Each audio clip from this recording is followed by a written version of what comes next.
क्या आपने कभी गौर किया है? हमने नारद ऋषि के अनगिनत किस्से सुने हैं, कथाएं देखी हैं, लेकिन शायद ही कभी उन्हें किसी एक स्थान पर स्थिर बैठा हुआ देखा हो। हर कथा में वे नारायण नारायण का जप करते हुए कभी देवलोक में, तो कभी पृथ्वीलोक में, तो कभी पाताल में, हर जगह भ्रमण करते ही दिखते हैं। वे जहां भी जाते अपना कार्य करते और कुछ ही क्षणों में वहां से लौट जाते। लेकिन क्या आपने कभी सोचा है कि देवर्षि नारद सदैव एक स्थान पर क्यों नहीं टिकते थे? इस रहस्य को शास्त्रों में एक गहरी कथा के रूप में बताया गया है। तो आइए आज उसी रहस्य से पर्दा उठाते हैं। प्राचीन काल में प्रजापति दक्ष की पत्नी आसक्ति से 10,000 पुत्रों का जन्म हुआ। ये सभी पुत्र राजपाट संभालने के योग्य थे। लेकिन तभी उनके जीवन में आए देवर्षि नारद। नारद जी ने उन सभी को समझाया कि संसार की माया क्षण भंगुर है और सच्चा लक्ष्य है मोक्ष की प्राप्ति। उनकी शिक्षा से प्रेरित होकर सारे पुत्र वैराग्य के मार्ग पर निकल पड़े। उन्होंने संसार के मोह माया को त्याग दिया और प्रभु भक्ति में लीन हो गए। इससे प्रजापति दक्ष क्रोधित हो उठे। फिर उन्होंने पंचजनी से विवाह किया और पुनः 1000 पुत्रों को जन्म दिया। लेकिन नारद जी ने उन्हें भी वही शिक्षा दी और वे भी संसार त्याग कर मोक्ष मार्ग पर चल पड़े। अब दक्ष का क्रोध 7वें आसमान पर पहुंच गया।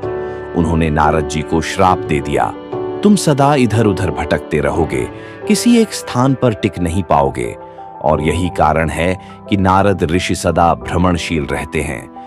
वे एक जगह अधिक समय तक नहीं रुकते, सृष्टि के लोकों में घूमते हुए प्रभु का नाम गाते हैं, नारायण नारायण। लेकिन यही एकमात्र कारण नहीं है। नारद जी के जीवन में एक और अद्भुत घटना छिपी हुई है जो उनके अविवाहित रहने के पीछे की कथा बताती है। शास्त्रों में वर्णन मिलता है कि एक समय ब्रह्मा जी ने नारद को विवाह करने और सृष्टि के कार्यों में हाथ बटाने का आदेश दिया। लेकिन नारद जी ने प्रभु भक्ति को सर्वोपरि माना और पिता की आज्ञा का पालन करने से इनकार कर दिया।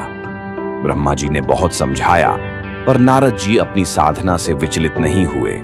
इससे ब्रह्मा जी क्रोधित हो गए और उन्होंने नारद को आजीवन अविवाहित रहने का शाप दे दिया। इसी कारण नारद जी ने कभी गृहस्थ जीवन नहीं अपनाया। वे सदैव लोकों में विचरण करते हुए प्रभु की भक्ति और ज्ञान का प्रसार करते रहे। लेकिन क्या आप जानते हैं कि नारद जी आरंभ से देवर्षि नहीं थे? उनका पूर्व जन्म भी एक रोचक कथा समेटे है। कहते हैं वे पहले उपबर्हण नाम के एक गंधर्व थे। वे अत्यंत सुंदर थे और अपने रूप पर गर्व करते थे। एक बार जब अप्सराएं और गंधर्व ब्रह्मा जी की आराधना कर रहे थे, तब उपबर्हण ने अशोभनीय आचरण कर दिया। इससे ब्रह्मा जी क्रोधित हो गए और उन्होंने उसे मानव योनि में जन्म लेने का श्राप दे दिया। श्राप के बाद उनका जन्म एक दासी के पुत्र के रूप में हुआ। उनकी माता साधु संतों की सेवा करती थी। बालक ने भी संतों की सेवा में अपना जीवन लगा दिया। संतों की कृपा से उसे नाम स्मरण और प्रभु भक्ति का ज्ञान प्राप्त हुआ। एक दिन सर्पदंश से उसकी माता की मृत्यु हो गई। अब वह संसार में अकेला था। वह एक पीपल वृक्ष के नीचे बैठकर भगवान का ध्यान करने लगा। इसी दौरान उसे अपने हृदय में भगवान के दर्शन की एक झलक मिली और फिर भगवान अदृश्य हो गए।